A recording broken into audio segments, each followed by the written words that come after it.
Hi നമസ്കാരം. This is Abhilash Vrindavan. First of all happy new year to everyone. എനിക്ക് കുറേ പേരുടെ വിഷസ് വന്നിട്ടുണ്ട്. എല്ലാവർക്കും റിപ്ലൈ കൊടുക്കാൻ പറ്റിയിട്ടുണ്ടാവില്ല. ഞാൻ എല്ലാവർക്കും കൊടുത്തിട്ടുണ്ട്. മിസ്സായി പോയിട്ടുണ്ടെങ്കിൽ ക്ഷമിക്കാം. ഒരുപാട് മെസ്സേജ് ഉണ്ട്. സോ ഇന്ന് നമ്മൾ സംസാരിക്കാൻ പോകുന്ന വിഷയം എന്താണ്? ബാറ്റ ഇന്ത്യ. ഓക്കെ, അപ്പോൾ ബാറ്റ ഇന്ത്യനെ why did I choose Bata India to invest now? എന്താണ് അതിൻ്റെ കാരണം? എന്താണ് ബിസിനസ്സിൽ സംഭവിക്കുന്നത്? എന്താണ് ഫ്യൂച്ചറിലേക്കുള്ള അതിൻ്റെ ഗ്രോത്ത്? എന്താണ് ബാറ്റ ഇന്ത്യനെ പോലെ തന്നെയുള്ള മറ്റുള്ള കമ്പനികളിൽ എന്ത് സംഭവിക്കുന്നു? ഓക്കെ, ആ കമ്പനികളിലൊക്കെ അതിൻ്റെ ഒരു ഫ്യൂച്ചർ എന്താണ്? ഇതൊക്കെ നമുക്ക് നോക്കാം. So let's go to the video. ഇന്ത്യയിൽ ഇതുപോലത്തെ ഒരു ബ്രാൻഡ് അല്ലേ, ബാറ്റ എന്ന് പറയുന്ന ഈ ഒരു ബ്രാൻഡിന്റെ പേര് കേൾക്കാത്ത ഒരു 10-15 വയസ്സ് കഴിഞ്ഞ ഒരാൾ പോലും ഉണ്ടാവില്ല എന്ന് എനിക്ക് യാതൊരു സംശയമില്ല അതിനകത്ത്. കാരണം അത്രയും ജനങ്ങളുടെ ഇടയിലേക്ക് ഇറങ്ങിയിട്ടുള്ള ഒരു ബ്രാൻഡാണ് ബാറ്റ എന്ന് പറയുന്നത് അല്ലേ. ഇതൊരു ആക്ച്വൽ ഷോപ്പിന്റെ ഫോട്ടോ ആണിത് അല്ലേ. ഞാൻ പറഞ്ഞാലും നിങ്ങൾ യോജിക്കുന്നില്ലേ? കാരണം ഇപ്പോൾ ഒരു മിഡിൽ ക്ലാസിന്റെ കാര്യം എടുക്കാം. ഇപ്പം എന്നെ പോലത്തെ ഒരാൾ, മിഡിൽ ക്ലാസ് ആയിട്ടുള്ള ഒരാൾ, അല്ലെങ്കിൽ പിന്നെ അതിനേക്കാളും കുറച്ചുകൂടെ താഴെയുള്ള ലെവലിൽ നിന്ന് വരുന്ന ഒരാൾ, ഇവർക്കൊക്കെ ഒരു ബ്രാൻഡഡ് സാധനം വാങ്ങുക എന്ന് പറഞ്ഞാൽ അവരുടെ ബജറ്റിൽ ഒതുങ്ങുന്ന ഒരു സംഭവമാണ് എന്ത്, ബാറ്റ എന്ന് പറയുന്നത്. അത്രയും ആ ഒരു ചെറിയ റേഞ്ചിൽ നിന്ന് വലിയൊരു റേഞ്ചിലേക്ക് അവരുടെ പ്രൊഡക്റ്റുകൾ ഉണ്ടെന്നാണ് ഞാൻ പറയാൻ ഉദ്ദേശിക്കുന്നത്. That to with the quality അല്ലേ. ബാറ്റ എന്ന പേരും ഉണ്ടാവും അതിനകത്ത്. അതേപോലെ മിഡിൽ ക്ലാസ് ആൾക്കാർ ഏറ്റവും കൂടുതൽ ഉപയോഗിക്കുന്ന ഒരു പ്രൊഡക്റ്റുമാണ് ബാറ്റ എന്ന് പറയുന്നത്. അതിൽ തന്നെ ടൈം ടു ടൈം നിങ്ങൾ നോക്കിക്കഴിഞ്ഞാൽ ആ സമയത്തുള്ള നല്ല നല്ല സ്റ്റാർസ് ഏതാണ് അവരുടെ എല്ലാം നമ്മൾ ആഡുകൾ ഇതിനകത്ത് കാണുന്നതാണ്. ഇതിപ്പോൾ ഹിന്ദി മൂവി സ്റ്റാർസ് ആണ്. അതിൽ തന്നെ നമ്മളിപ്പോൾ ബാക്കിയുള്ള സ്ഥലങ്ങളിലേക്ക് പോയി കഴിഞ്ഞാൽ ഇപ്പോൾ തെലുഗു ആണെങ്കിൽ അവർക്ക് അവിടെ ആ രീതിയിൽ അവിടുത്തെ ആഡ് ഉണ്ടാവും. അങ്ങനെ ഓൾമോസ്റ്റ് നിങ്ങൾ നോക്കിക്കഴിഞ്ഞാൽ wide range of product range തന്നെ അവർക്കുണ്ട്. അതിൽ എല്ലാവരെയും ടേക്ക് കെയർ ചെയ്യുന്ന രീതിയിൽ തന്നെയാണ് അവർ ആ പ്രൊഡക്റ്റിനെ അവർ സെറ്റ് ചെയ്തേക്കുന്നതും അല്ലേ. അപ്പോൾ ആ കാര്യത്തിൽ യാതൊരു സംശയമില്ല. സ്പോർട്സ് റിലേറ്റഡ് ആയിട്ടുള്ള പ്രൊഡക്റ്റുകൾ അവർക്കുണ്ട്, നോർമൽ ലേഡീസിനുള്ള പ്രൊഡക്റ്റുകളുണ്ട്, എല്ലാം വാഷബിൾ ആയിട്ടുള്ള ക്യുക്ക് ഡ്രൈ ആയിട്ടുള്ള പ്രൊഡക്റ്റുകളാണ്. അതുകൊണ്ട് തന്നെ പബ്ലിക്കിന് ഏറ്റവും കൂടുതൽ ഇഷ്ടമാണ് ഈ സംഭവമൊക്കെ. ഒരുപാട് സമയം നിൽക്കുകയും ചെയ്യും, അത്യാവശ്യം നല്ല ക്വാളിറ്റി ഉണ്ടാവും. അപ്പോൾ ആ രീതിയിലാണ് ഇവരുടെ പ്രൊഡക്റ്റുകളൊക്കെ ഉള്ളത്. അതുകൂടാതെ നിങ്ങൾക്ക് ചിലപ്പോൾ അറിയാത്തൊരു സംഗതി ഉണ്ടാവും. അതെന്താണെന്ന് വെച്ചാൽ ബാറ്റേൻ്റെ തന്നെ സിസ്റ്റർ കമ്പനീസ് ആണ്, അല്ലെങ്കിൽ അവരുടെ തന്നെ ഇൻവെസ്റ്റ് ചെയ്തേക്കുന്ന കമ്പനികളാണ് ഹഷ് പപ്പീസ്, പവർ എന്ന് പറയുന്ന ബ്രാൻഡ്, അവരുടെ സ്പോർട്സ് ബ്രാൻഡ് അല്ലേ. പിന്നെ വേറൊരു സംഭവമുണ്ട്, കുട്ടികളുടെ ഏറ്റവും ഭയങ്കര ഫേവറേറ്റ് ആയിട്ടുള്ള ബ്രാൻഡാണ് ബബിൾ ഗമ്മേഴ്സ്. ഇതൊരു നല്ല ബ്രാൻഡാണ്. എൻ്റെ മകളൊക്കെ ഉപയോഗിക്കുന്നുണ്ട് ഈ ബ്രാൻഡ്. നല്ല നല്ല ഇതാണ് അവരുടെ ആ ഒരു പ്രൊഡക്റ്റ് എന്ന് പറയുന്നത്. നല്ല സൂപ്പർ ക്വാളിറ്റിയാണ് അവരുടെ. പിന്നെ അപ്പോൾ ഇതൊക്കെയാണ് ബാറ്റ കംഫർട്ട്. അപ്പോൾ ഇതൊക്കെ നമ്മൾ ഉപയോഗിക്കുന്ന ബ്രാൻഡുകളാണ്. സോ ഇവിടെയും ഇവരുടെ സ്ഥാനമുണ്ട്. കാരണം നമ്മൾ വാങ്ങിക്കുമ്പോൾ ഹാഷ് പപ്പീസ് എന്ന് പറഞ്ഞ ബ്രാൻഡ് നമ്മൾ വാങ്ങിക്കുമ്പോൾ ചിലപ്പോൾ ബാറ്റൻ്റെ പ്രൊഡക്റ്റ് നോർമൽ പ്രൊഡക്റ്റിനേക്കാളും കൂടുതൽ ആയിരിക്കും ചിലപ്പോൾ ഇതിൻ്റെ വില എന്ന് പറയുന്നത്. പക്ഷേ ഈ ബ്രാൻഡ് എന്ന് പറയുന്ന സംഭവം അതിന് വേറൊരു റേഞ്ചാണ്. ഇപ്പോൾ ഹോർലിക്സ് പോലെ അല്ലേ.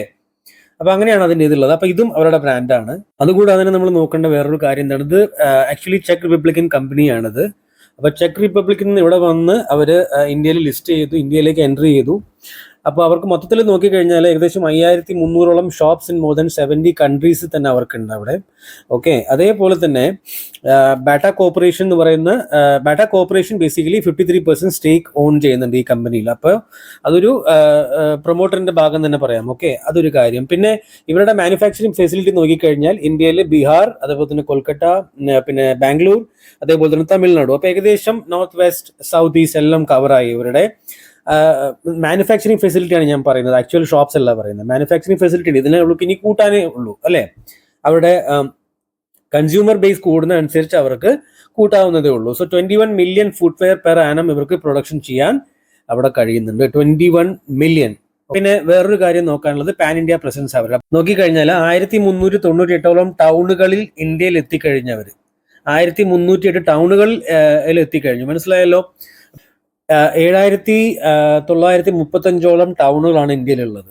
ഓക്കെ, 7935. അപ്പൊ അവരുടെ നമ്പർ എത്രയാണ്? 1398 അല്ലേ. അപ്പൊ ഏകദേശം 17-18% അല്ലെ. ഇന്ത്യയിലെ ഓവറോൾ പെനിട്രേഷൻ ഇവർക്ക് 17-18% മാത്രമാണ് ഇപ്പോൾ ഉള്ളത്. അപ്പോൾ എത്ര വലിയ ഓപ്പർച്യൂണിറ്റി ഇനി ഇവിടെ നിന്ന് മുമ്പോട്ടുണ്ടെന്ന് ആലോചിച്ച് നോക്കൂ. വെറും 17-18% ഏരിയയിലേക്ക് അവർ എത്തിയിട്ടുള്ളൂ അല്ലേ. അത് കഴിഞ്ഞിട്ട് അവർക്ക് ബിസിനസ് എക്സ്പാൻഷൻ ചെയ്യാൻ അത്രയും സ്ഥലങ്ങൾ ഇനിയും ബാക്കിയുണ്ട്. അപ്പൊ ഏകദേശം ബാക്കി എത്രയുണ്ട്? ഏകദേശം 82-83% ഏരിയയിലേക്ക്, എത്രയും ടൗണുകളിലേക്ക് ഇവർക്ക് ഇനിയും ഇവരുടെ ബിസിനസിനെ വ്യാപിപ്പിക്കാൻ പറ്റും. So that's a biggest opportunity for them with this kind of a big brand അല്ലേ. ബാറ്റ എന്ന് പറയുന്ന ബ്രാൻഡിന് ഈ പോസിബിലിറ്റിയാണ് ഇപ്പോഴും ഉള്ളത്. അപ്പൊ നമ്മളുടെ വിചാരം ഇതൊരു വലിയ കമ്പനിയായി മാറി എന്നുള്ളതല്ല, അല്ലേ? ഇതൊരു ചെറിയ കമ്പനിയാണ് ഇപ്പോഴും. വെറും 18% മാത്രം ഇന്ത്യയിൽ പെനിട്രേഷൻ ഉള്ള കമ്പനിയാണ്. അപ്പൊ ഇവർക്ക് ഇനി എത്ര വലിയ ഗ്രോത്ത് വിടുന്നുണ്ട്. അതിൽ തന്നെ ഇവരുടെ ഓരോ പ്രൊഡക്റ്റിന്റെയും പിന്നെ എന്താ പറയാ സെയിൽസ് നോക്കിക്കഴിഞ്ഞാൽ 1.7x 1x അതേപോലെ തന്നെ 1.7x 1.7x ഈ രീതിയിലാണ് ഇവരുടെ സെയിൽസ് കൂടിയേക്കുന്നത്. ഓക്കെ, അപ്പോൾ ആ രീതിയിൽ നോക്കിക്കഴിഞ്ഞാൽ ഇവർക്ക് ആ ഗുണമുണ്ടോ? ഉണ്ട്. ബ്രാൻഡാണോ? ബ്രാൻഡാണ്. പ്രൈസിങ് പവർ ഉണ്ടോ? ദാറ്റ് ഇസ് ടു അതും ഉണ്ട് അവർക്ക്, അല്ലെ? നല്ല പ്രൈസിങ് പവർ ഉള്ള ബ്രാൻഡാണത്. കാരണം അതും മിഡിൽ ക്ലാസ് ആൾക്കാർ അംഗീകരിക്കുന്ന പ്രൈസിങ് പവർ ഉള്ള ബ്രാൻഡാണ് ബാറ്റ എന്ന് പറയുന്നത്. എന്താണ് പ്രൈസിങ് പവർ എന്ന് പറഞ്ഞാൽ? പിന്നെ ഒരു ബ്രാൻഡഡ് ആയിട്ടുള്ള കമ്പനിക്ക് അവരുടെ പ്രൈസിനെ കൂട്ടാനും കുറയ്ക്കത്തില്ല, എന്തായാലും കൂട്ടാനുള്ള കഴിവ് അവർക്ക് എപ്പോൾ വേണമെങ്കിലും അവരുടെ പ്രൈസിനെ കൂട്ടാനുള്ള കൂട്ടിക്കഴിഞ്ഞാലും കൺസ്യൂമർ വാങ്ങേണ്ടവനാണെങ്കിൽ വാങ്ങിക്കും. അതാണ് പ്രൈസിങ് പവർ എന്ന് പറയുന്നത്. ആ സംഭവം ഉള്ള കമ്പനിയാണ് ബാറ്റ എന്ന് പറയുന്നത്. Like okay, so Thomas Bata ചേട്ടൻ പറഞ്ഞേക്കുന്നത് courage is half way to success. നല്ല വാക്കാണല്ലോ, അല്ലേ? നൈസ്. ഇതുകൂടാതെ അവർ റിസർച്ച് ആൻഡ് ഡെവലപ്മെന്റിൽ അവർ എപ്പോഴും ഇൻവെസ്റ്റ് ചെയ്യുന്ന ഒരു കമ്പനിയാണ്. ഇതിവിടെ കണ്ടാൽ നമുക്ക് മനസ്സിലാവും. 4 കോടി രൂപ ഇപ്പൊ R&D ചെയ്തുകൊണ്ടിരിക്കുക. R&D എന്ന് പറഞ്ഞാൽ തന്നെ research and development, that is R&D. Okay, അത് ചെയ്യുന്നുണ്ട്. ദെൻ ടെക്നിക്കൽ കൊളാബറേഷൻ വിത്ത് GFS സിംഗപ്പൂർ, അതും അവരുടെ ഉണ്ട്. അപ്പോൾ അത് പുതിയ പ്രൊഡക്റ്റുകൾ ലോഞ്ച് ചെയ്യാൻ വേണ്ടിയിട്ടാണ് ഇതൊക്കെ അവർ ചെയ്തുകൊണ്ടിരിക്കുന്നത്. പിന്നെ അവരുടെ ഫ്രാഞ്ചൈസി സെല്ലിംഗ് ബിസിനസ്സിൽ അവർക്ക് 476ഓളം സ്റ്റോഴ്സ് അവർക്കുണ്ട്. ഓക്കെ, അത് 2022 323 ഇതിപ്പോൾ 476 ഫ്രാഞ്ചൈസി സെല്ലിംഗ്. നിങ്ങൾക്കിപ്പോൾ കുറച്ച് പൈസ ഉണ്ടെങ്കിൽ നിങ്ങൾക്ക് ബാറ്റയുടെ ഫ്രാഞ്ചൈസി വാങ്ങിക്കാം, നിങ്ങൾക്കൊരു ഷോപ്പ് തുടങ്ങാം. അതിനുള്ള ഫ്രാഞ്ചൈസി സ്റ്റോർ എന്ന് പറയും അതിനല്ലേ. അപ്പൊ നിങ്ങളുടെ പേരിൽ ബാറ്റന്റെ ഒരു ഷോറൂം നിങ്ങൾക്ക് തുടങ്ങാൻ വേണ്ടി പറ്റും. ഓക്കെ, അപ്പൊ അത് കൂടുന്നുണ്ടോ? അതും കൂടുന്നുണ്ട്. What does it mean? 323 476 എന്ന രീതിയിലേക്ക് ഫ്രാഞ്ചൈസി സ്റ്റോറുകൾ വളരണമെങ്കിൽ ഇറ്റ്സ് എ ഗുഡ്, അല്ലെ? ഏറ്റവും നല്ല സൂപ്പർ ആയിട്ട് അവർ ഗ്രോ ചെയ്യുന്നുണ്ടെന്നാണ് അതിന്റെ അർത്ഥം. പിന്നെ അവർ നോക്കിക്കഴിഞ്ഞാൽ റീറ്റെയിൽ എക്സ്പാൻഷൻ നോക്കിക്കഴിഞ്ഞാൽ റീറ്റെയിൽ എക്സ്പാൻഷനിൽ 2022 1888 അവർക്ക് ഉണ്ടായിരുന്നത് പോയിന്റ് ഓഫ് സെയിൽസ്. അതേപോലെ തന്നെ ഇപ്പൊ നോക്കിക്കഴിഞ്ഞാൽ 2150 ഗ്രോത്ത് ഉണ്ടോ? യെസ്, ഗ്രോത്ത് ഉണ്ട്. അപ്പൊ ഇതുവരെ നമ്മൾ സംസാരിച്ച എന്തൊക്കെയാണ്? കമ്പനി സ്പെസിഫിക് ആയിട്ടുള്ള അവരുടെ പ്രൊഡക്റ്റ് കാര്യങ്ങളൊക്കെ നമ്മൾ നോക്കിയപ്പോൾ ബിസിനസ് നമുക്ക് ഓവറോൾ ഐഡിയ കിട്ടി. What is the business? ചെരുപ്പുണ്ടാക്കി വെക്കുന്ന ബിസിനസ് തന്നെയാണ്. നമ്മുടെയൊക്കെ മനസ്സിലുള്ള കേട്ട് വളർന്ന ഒരു ബിസിനസ്സാണ് ബാറ്റ എന്ന് പറയുന്നത്. റൈറ്റ്, അതിൽ യാതൊരു തർക്കവും ഇല്ല. ഇനി ഞാൻ കുറച്ച് കാര്യങ്ങൾ നോക്കുന്നത് എന്താണ് ഇതിന്റെ ഓവറോൾ സിനാരിയോ. നമ്മളുടെ ഇന്ത്യയിലെ GDP എന്താണ്? ഗ്രോസ് ഡൊമസ്റ്റിക് പ്രോഡക്റ്റ്, അല്ലെ? GDP എന്ന് പറയുന്ന ഒരു സംഭവം ഇപ്പൊ 4000 ക്രോസ് ആയി ബേസിക്കലി, അല്ലെ? ഒരു മാസം മുമ്പ് ക്രോസ് ആയി.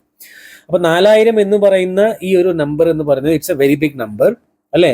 അത് ഇത് തന്നെ നമ്മുടെ പെർ കാപ്പിറ്റ കൺസപ്ഷൻ നമ്മൾ നോക്കിക്കഴിഞ്ഞാൽ ചൈനയുടെ എത്രയാണ്? ചൈന 12,000 ആയി കഴിഞ്ഞു. ഇവിടെ കാണാം നിങ്ങൾക്ക്, ചൈന 12,000 ആണ്. ഇന്ത്യ ഇപ്പോ 4,000+ ആയി. ഇനി അത് 6,000ലേക്കുള്ള ഒരു യാത്രയിലാണ് ഇപ്പോൾ ഉള്ളത്. ഓക്കെ, അതൊക്കെ 10,000 ടച്ച് ആവും. അപ്പൊ ഇങ്ങനെ നമ്മുടെ GDP കൂടുന്നതിന്റെ കാര്യം എന്താണ്? അപ്പൊ അങ്ങനെ കൂടുമ്പോൾ നമ്മൾ എന്താ മനസ്സിലാക്കേണ്ടത്? ആളുകളുടെ പൈസ സ്പെൻഡ് ചെയ്യാനുള്ള പവർ കൂടും, അല്ലെ? പവർ കൂടും. അപ്പോ ബാറ്റ ഉപയോഗിക്കുന്ന ആരാണ്? മിഡിൽ ക്ലാസ് ആണ്. അപ്പൊ മിഡിൽ ക്ലാസിന്റെയും കൂടെ കൂട്ടിയാണ് ഈ നമ്പർ വരുന്നത്. ഏത് നമ്പർ വരുന്നത്? നമ്മുടെ GDP ഗ്രോത്ത് എന്ന് പറയുന്ന ഈ ഒരു സംഭവം ഉണ്ടാവുന്നത്, അല്ലാണ്ട് പണക്കാരുടെ മാത്രമല്ല. അങ്ങനെ വരുമ്പോ ഒരു വീട്ടിൽ നിന്ന് ഇപ്പോ നമ്മളുടെ എന്താ പറയാ ഇന്ത്യയുടെ ആവറേജ് എന്താണ് ബേസിക്കലി? അത് ഞാൻ കാണിച്ചു തരാം. ഇന്ത്യയുടെ ആവറേജ് എന്താണ്? 1.2 പെയർസ് ആണ് ബേസിക്കലി ഇന്ത്യയിലെ പബ്ലിക് ഉപയോഗിക്കുന്നത്. എന്ന് വെച്ചാൽ ഒരാൾക്ക് 1.2 പെയർസിന്റെ ആവറേജേ വരുന്നുള്ളൂ, 2 പോലും വരുന്നില്ല. ഓക്കെ, അത് ഭയങ്കര കുറവാണ് നമ്മുടെ ഗ്ലോബൽ ആയിട്ട് ആവറേജ് നോക്കുമ്പോൾ. India per capita consumption for footwear lowest globally. CLE chairman Sanjay Leekha പറഞ്ഞിരിക്കുന്ന കാര്യമാണത്. അദ്ദേഹം പറഞ്ഞിരിക്കുന്നത് എന്നാണ്? ഇവിടെ നോക്കിക്കഴിഞ്ഞാൽ നിങ്ങൾക്ക് മനസ്സിലാവും. This means 1.4 billion population consumes only 2 billion pairs of shoes. അപ്പൊ ഏകദേശം അല്ലെ 1.2 ടൈംസ് ആയിട്ടുള്ളൂ. This is one of the lowest number globally.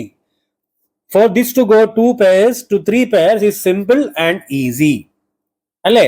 ഇപ്പൊ ഇന്ത്യയുടെ പിന്നെ 4,000 ആണ് നമ്മുടെ പെർ കാപ്പിറ്റ കൺസപ്ഷൻ ഉള്ളത്.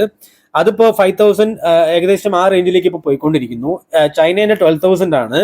ഓക്കെ, അപ്പൊ ഇന്ത്യ എങ്ങനെയായാലും 10,000 എങ്കിലും എത്തുമല്ലോ. അപ്പൊ this is very easy to go. ഈ 1.2 എന്ന നമ്പറിൽ നിന്ന് ഇത് 2 പെയർസ് ആയിട്ട് മാറാൻ വലിയ താമസമൊന്നുമില്ല, പെട്ടെന്നാവും. ഓക്കെ, അപ്പൊ അതിൽ ഏറ്റവും കൂടുതൽ ബെനിഫിറ്റ് കിട്ടുന്ന ഒരു കമ്പനിയാണ് ബാറ്റ എന്ന് പറയുന്നത്. As simple as that. പിന്നെ റിലാക്സോ, ഞാൻ ഓൾറെഡി വീഡിയോ ഉണ്ടാക്കിയിട്ടുണ്ട് നിങ്ങൾക്ക്, അല്ലെ? അപ്പൊ ബാറ്റ, റിലാക്സോ പോലത്തെ കമ്പനികളൊക്കെ പിന്നെ എന്താ പറയാ പബ്ലിക്കിലേക്ക് ഇറങ്ങി ചിന്തിക്കുന്ന കമ്പനിയാണ്. റിലാക്സോന്റെ വീഡിയോ ഞാൻ ഓൾറെഡി ഉണ്ടാക്കി വെച്ചിട്ടുണ്ട്.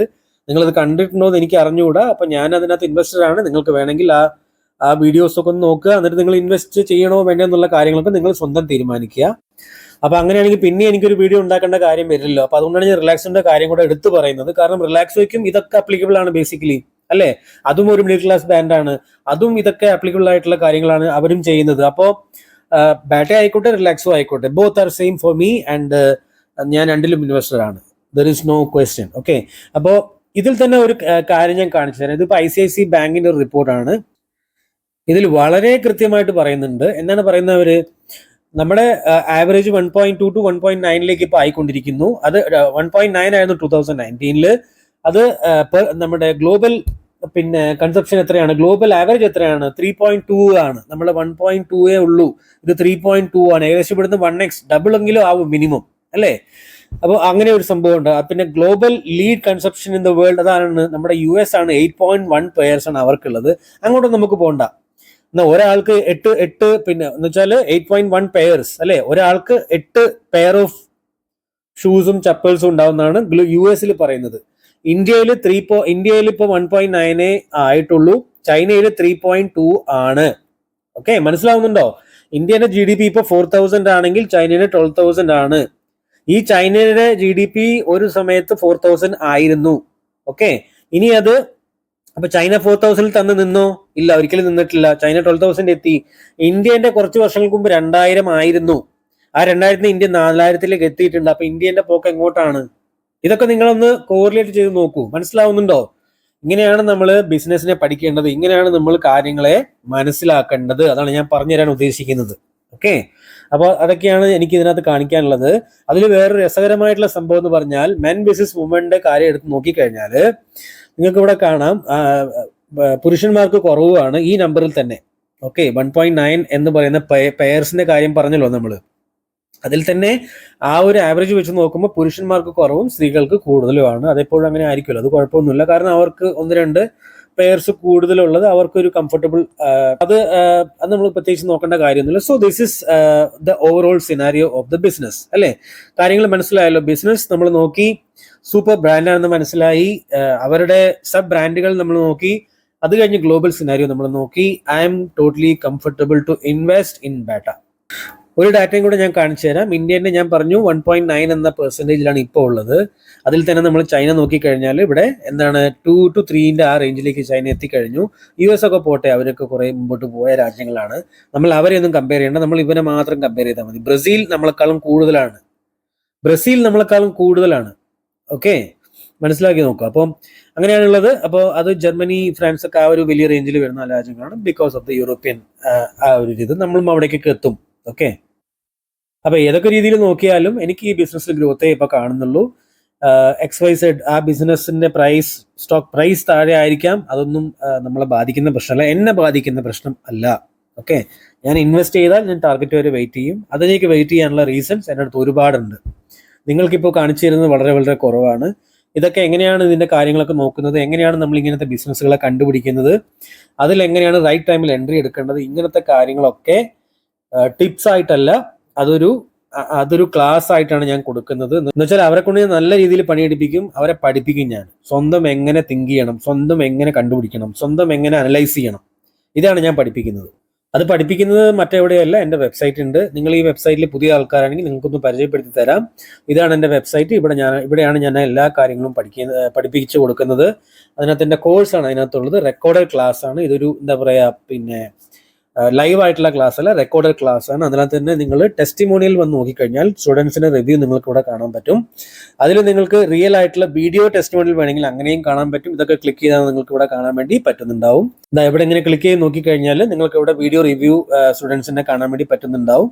ഓക്കെ, ഏത് വീഡിയോ വേണമെങ്കിലും നിങ്ങൾക്ക് ക്ലിക്ക് ചെയ്ത് നോക്കാം. അവർ പറയുന്നത് നിങ്ങൾ കേട്ടിട്ട് നിങ്ങൾ തീരുമാനങ്ങൾ നിങ്ങൾക്ക് എടുക്കാവുന്നതാണ്. ഇതൊക്കെ അറ്റൻഡ് ചെയ്തിട്ടുള്ള ആൾക്കാർ തരുന്ന ജെനുവൻ ആയിട്ടുള്ള റിവ്യൂസ് ആണ്. അപ്പൊ ഇതൊന്നും യൂട്യൂബിൽ ഉണ്ടാവില്ല, കാരണം പിന്നെ എന്താ പറയുക, അത് അൺലിസ്റ്റഡ് വീഡിയോസ് ആണ് അവിടെ. പക്ഷെ നിങ്ങൾക്ക് വെബ്സൈറ്റിൽ നിങ്ങൾക്ക് നേരിട്ട് കാണാൻ വേണ്ടി പറ്റും, അവിടെ നിങ്ങൾക്ക് കാണാൻ വേണ്ടി പറ്റില്ല. ഓക്കെ, അതെല്ലാം നിങ്ങൾക്ക് വായിച്ചു നോക്കണമെങ്കിൽ വായിച്ചു നോക്കുക. അവിടെ ഫുൾ റിവ്യൂ നിങ്ങൾക്ക് അവിടെ കാണാൻ വേണ്ടി പറ്റുന്നുണ്ടാവും. അതിന്റെ ക്വാർട്ടർലി റിസൾട്ട് നോക്കുമ്പോൾ 368 തൊട്ട് സെപ്റ്റംബർ 2020, 2021 614, 830, 819. നമ്മൾ എപ്പോഴും ക്വാർട്ടർലി റിസൾട്ട് ഇങ്ങനെയാണ് നോക്കേണ്ടത് കേട്ടോ. അത് പറഞ്ഞു തന്നില്ല, അത് എപ്പോഴും ഓർമ്മ വെക്കണം അത് കേട്ടോ. അപ്പോൾ അങ്ങനെയാണുള്ളത്. അപ്പോൾ ആ നമ്പേഴ്സ് നമ്മൾ നോക്കുമ്പോൾ പിന്നെ 368 കൂടുതൽ, അതിൽ നിന്ന് കൂടുതലാണ് 614, 830, 819 അല്ലേ. ഇവിടെ നെറ്റ് പ്രോഫിറ്റ് -44, അത് കഴിഞ്ഞ് 37 കോടി, 55 കോടി, 34 കോടി. അപ്പോൾ നെറ്റ് പ്രോഫിറ്റും ഓക്കെയാണ്. പ്രോഫിറ്റ് ആൻഡ് ലോസ് സ്റ്റേറ്റ്മെന്റിൽ നമ്മൾ നോക്കുമ്പോൾ സെയിൽസിൽ എന്താണ് കാണുന്നത്, 1549 മുതൽ 3456 ഹയസ്റ്റ് അവർ സെയിൽസ് അവർക്കുണ്ട്. നെറ്റ് പ്രോഫിറ്റ് 259 കോടി മുതൽ 290 എന്ന നമ്പറിലാണ് ഇപ്പോൾ എത്തി നിൽക്കുന്നത്. അത് 323 അതിനേക്കാളും കൂടുതൽ പോയിട്ടുണ്ടോ എന്ന് അറിയത്തില്ല. ഇല്ല, 323 ഹയസ്റ്റ് അവർ നമ്പർ പോയേക്കുന്നത്. So that's a very good number. Consistent ആയിട്ട് പ്രോഫിറ്റ് കാണിക്കുന്ന ഒരു കമ്പനിയാണ്. ഇടയ്ക്കൊക്കെ മൈനസ് ഫിഗർ വരുന്നുണ്ടെങ്കിൽ ദാറ്റ്സ് ഓക്കെ, അത് കൊറോണ കാര്യങ്ങളൊക്കെ ഉണ്ടാവുമല്ലോ. ബാക്കിയുള്ള കാര്യങ്ങളൊക്കെ ഞാൻ നന്നായിട്ട് നോക്കിയിട്ടുള്ളതാണ്. എല്ലാ കാര്യങ്ങളും ഞാൻ സ്റ്റഡി ചെയ്ത് നോക്കിയിട്ടുണ്ട്. പിന്നെ കാരണം നിങ്ങളിപ്പോൾ ഈ കാണുന്നത് വളരെ ബേസിക് ആയിട്ടുള്ള പിക്ചറാണ്. അതിൻ്റെ ഒരു ഫൈനൽ എന്താ പറയുക, ഒരു ഔട്ട്കം പോലെ കാണുന്നതാണ്. ഇതിൻ്റെ ഡീറ്റെയിൽ ആയിട്ടുള്ള സ്റ്റഡികൾ നമ്മൾ നടത്തുന്നുണ്ട്, നമ്മുടെ ഗ്രൂപ്പിലും ചെയ്യാറുണ്ട്, അതേപോലെ തന്നെ അവർ പഠിപ്പിക്കുന്ന കോഴ്സിലും ചെയ്യാറുണ്ട്. അപ്പോൾ പ്രൊമോട്ടേഴ്സിന്റെ കയ്യിൽ നമ്മൾ നോക്കുമ്പോൾ 50% പ്രൊമോട്ടേഴ്സിന്റെ കയ്യിലുണ്ട്. നമ്മൾ നേരത്തെ സംസാരിച്ചതാണത്. അതേപോലെ തന്നെ FISന് എടുത്ത് 7.51% അവരുടെ അടുത്തുണ്ട്. DISന് എടുത്ത് എത്രയുണ്ട്, 29.9, സോ 30% അവരുടെ അടുത്തുണ്ട്. പബ്ലിക്കിന്റെ കയ്യിൽ 12% ആണ് ഉള്ളത്. ഓക്കെ, അതിൽ തന്നെ നല്ല രീതിയിൽ പബ്ലിക്കിന്റെ ഷെയർ ഇവിടുന്ന് ഇതിനകത്തും കുറയുന്നുണ്ട്. ബേസിക്കലി അവർ ഇതിനെ വിറ്റൊഴിവാക്കി പോകുന്നുണ്ട്. അപ്പോൾ നല്ല സമയത്താണ് അവർ വിറ്റൊഴിവാക്കി പോകുന്നത്. പോയിക്കോട്ടെ, കുഴപ്പമൊന്നുമില്ല. അതുകൊണ്ടാണ് ഞാൻ നിങ്ങൾക്ക് ഈ കാര്യങ്ങൾ പറഞ്ഞു തരുന്നത്. ഓക്കെ, ബോറോയിങ് നോക്കിക്കഴിഞ്ഞാൽ എത്രയുണ്ട്. ബോറോയിങ് ഈ കമ്പനിക്ക് ആദ്യം 0 ആയിരുന്നു, 2019 വരെ 0 ആയിരുന്നു. പിന്നെ സിറ്റുവേഷൻ മാറി, കൊറോണ കാര്യങ്ങളൊക്കെ വന്നു, അപ്പോൾ ബോറോയിങ് ഉണ്ടായിരുന്നു അവർക്ക്. എന്നിട്ട് അവർ 1249 കോടി രൂപ ബോറോയിങ് ഉണ്ടായിരുന്നു. അതിപ്പോൾ എത്രയുണ്ട്, 1263 കോടി രൂപ അവർക്ക് ബോറോയിങ് ഉണ്ട്. അവരുടെ റിസർവിൽ എത്ര പൈസ ഉണ്ട്, 1339 കോടി രൂപ റിസർവിലും അവരുടെ അടുത്തുണ്ട്. ഓക്കെ, അപ്പോൾ there is no problem in that. പിന്നെ CWIPയിൽ അതേപോലെ തന്നെ ഫിക്സഡ് അസറ്റ് എത്ര ഫിക്സഡ് അസറ്റ് ഉണ്ട് കമ്പനിയുടെ അടുത്ത്, 1418 കോടി രൂപേന്റെ ഫിക്സഡ് അസറ്റ് ഉള്ള കമ്പനിയാണ് ബാറ്റ. സോ എനിവേ, അപ്പോൾ എല്ലാം കൊണ്ടും എനിക്ക് യാതൊരു കുഴപ്പവും ഇതിനകത്ത് കാണുന്നില്ല. പ്ലഡ്ജ്ഡ് പെർസെൻറ്റേജ് ഇല്ല എന്ന് വെച്ചാൽ കമ്പനിയുടെ ഷെയർ അവർ കൊണ്ടേ വിറ്റിട്ടില്ല, ബേസിക്കലി അത് പണയം വെച്ചിട്ടില്ല എന്ന് എൻ്റെ അർത്ഥം. ഓക്കെ, അപ്പോൾ പ്ലഡ്ജ്ഡ് പെർസെൻറ്റേജ് 0 ആണ്. സോ എനിവേ, അപ്പോൾ എല്ലാം കൊണ്ടും എനിക്ക് ഓക്കെ ആയിട്ട് തോന്നുന്നുണ്ട്. There is no problem for me. അപ്പൊ ഇതിന്റെ ഫൈനലായിട്ട് ടെക്നിക്കൽ ടാർഗറ്റ് ഞാൻ നോക്കുമ്പോൾ എങ്ങനെ നോക്കിയാലും എനിക്ക് ഇവിടുന്ന് ഇതിന്റെ ലൈഫ് ടൈം ഹൈ വരെ ഇതിനെ ഹോൾഡ് ചെയ്യാൻ എനിക്ക് യാതൊരു ബുദ്ധിമുട്ടും ഇല്ല. അപ്പോൾ 38% വേണ്ടി ഞാൻ ഈ കമ്പനിയിൽ ട്രേഡ് ചെയ്യുന്നുണ്ടാവും. അഗെയിൻ, ഇത് എൻ്റെ പേഴ്സണൽ ആയിട്ടുള്ള ഒപ്പീനിയൻ മാത്രമാണ്, നിങ്ങൾക്കുള്ള ബൈ ഓർ സെൽ റെക്കമെൻഡേഷൻ ഒരിക്കലും അല്ല.